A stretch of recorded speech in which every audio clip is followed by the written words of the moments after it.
Bonjour chers polyméristes, aujourd'hui je vais vous parler du mimosa. Figurez-vous que dans le joli coin de Provence où j'ai la chance d'habiter, il y a tous les ans une fête du mimosa au mois de février.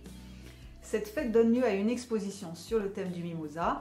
J'ai donc réalisé des bijoux sur ce thème et j'avais envie de vous en faire profiter. Donc aujourd'hui je vais vous montrer une paire de boucles d'oreilles que j'ai réalisées sur le thème du mimosa. A tout de suite.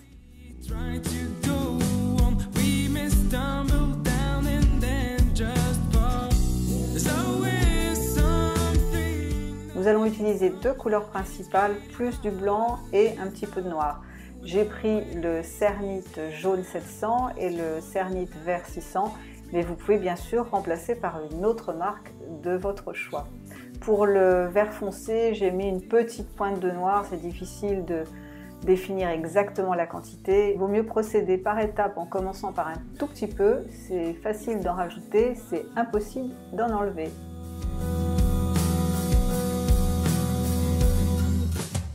Avec ces couleurs, je commence par faire une plaque qui va me servir de fond pour mes boucles d'oreilles. Donc je fais des petits boudins que je vais torsader entre eux, passer à la machine à pâte et j'obtiendrai un fond légèrement veiné.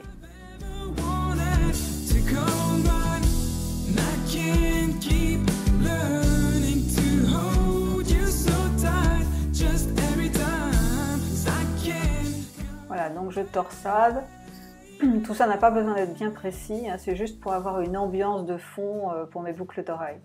Donc je vais replier la torsade, retorsader à nouveau. Je resserre un petit peu pour rapprocher les rayures entre elles. Et ensuite je vais écraser mon boudin pour le passer à la machine à pâte.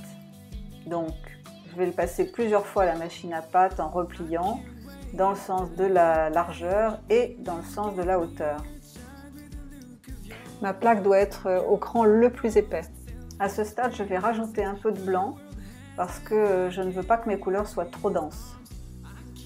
Et je repasse bien sûr à la machine à pâte plusieurs fois pour bien mélanger les couleurs.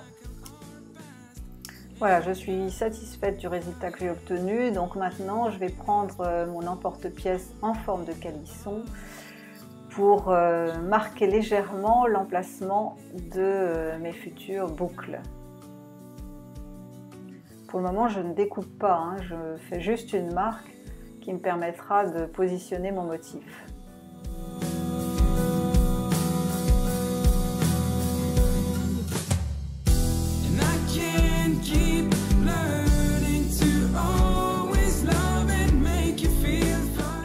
Je vais commencer par dessiner les tiges du mimosa. Alors là, je prends un feutre vert qui a une pointe fine et une pointe en forme de pinceau, mais vous pouvez bien sûr le faire au pinceau avec de la peinture acrylique.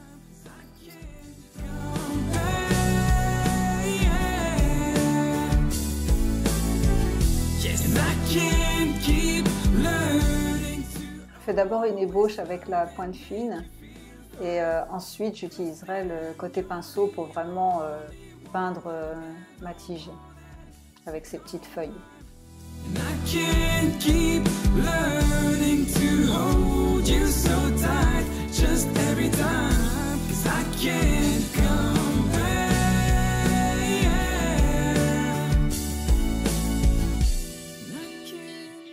Et je procède de la même façon pour la deuxième boucle.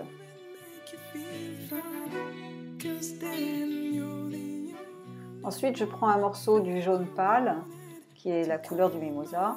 Je le passe à la machine à pâte au cran presque le plus fin. Sur ma machine Imperia, c'est le cran 5.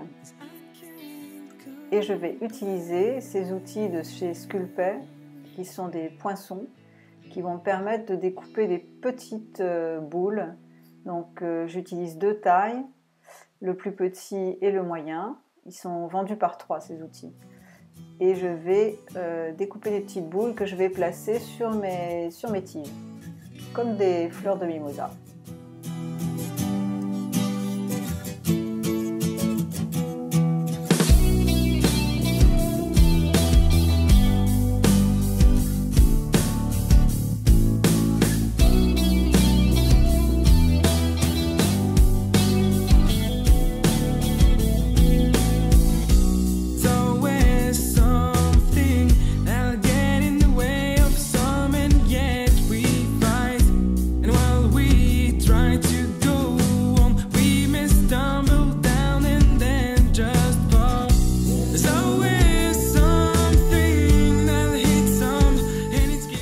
procéderai de la même façon pour la deuxième boucle et ensuite je passe à la découpe avec mes formes calissons.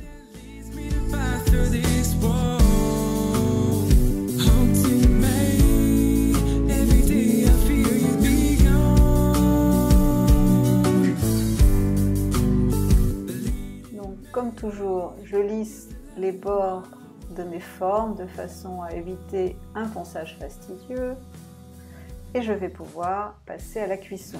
Donc cuisson 130 degrés pendant 30 minutes.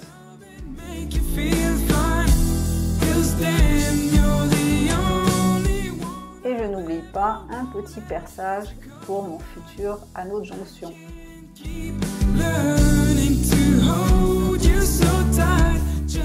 Après cuisson, j'ai appliqué une couche de vernis UV sur le fond de mes boucles en laissant dépasser les petites fleurs de mimosa.